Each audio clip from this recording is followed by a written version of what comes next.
ආයිබෝවන් කියලා සුපුරුදු විදිහටම ආදරෙන් පිළිගන්නවා කුහුකෝකොන් අම්මාගේ ආදරණීය රසමැදුරට.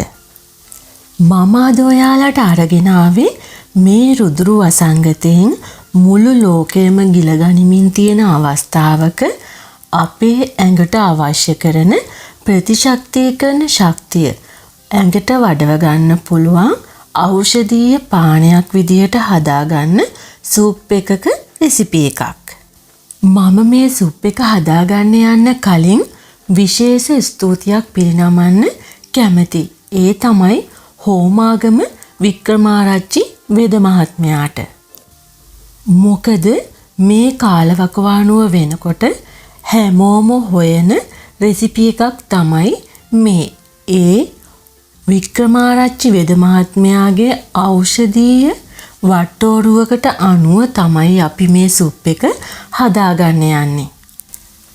ඉතින් ඔහුට අපි හැමෝම ස්තුතිවන්ත වෙමු.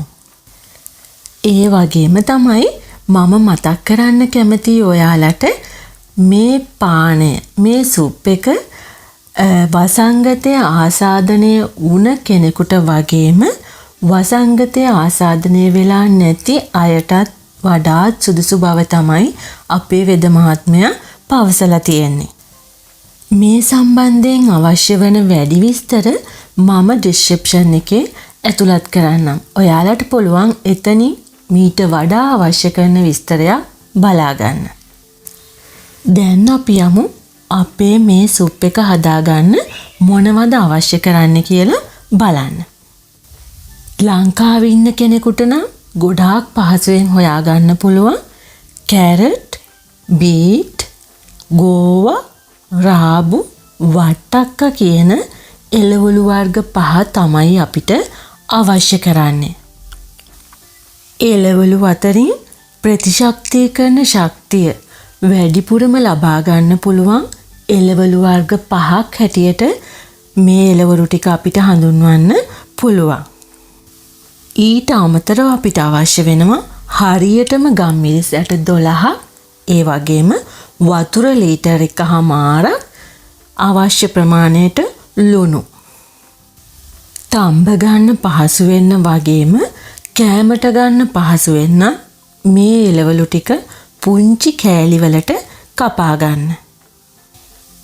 මේ විදියට කපලා සූදානම් කරගත්ත එළවලු ටික අපි සුප් එක හදාගන්න සුදුසු වළඳකට එකතු කරගමු. මතක තියාගන්න මැටි වළඳක ඔයාලට මේ සුප් එක හදාගන්න පුළුවන් නම් තමයි වඩාත්ම සුදුසු වෙන්නේ.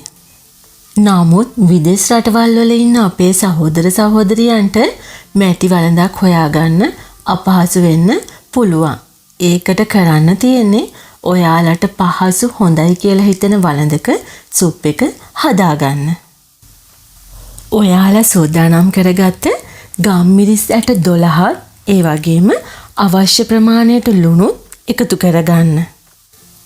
ඒත් එක්කම සූදානම් කරගත්ත වතුර ලීටර් 1.5ක් මේකට එකතු කරගන්න.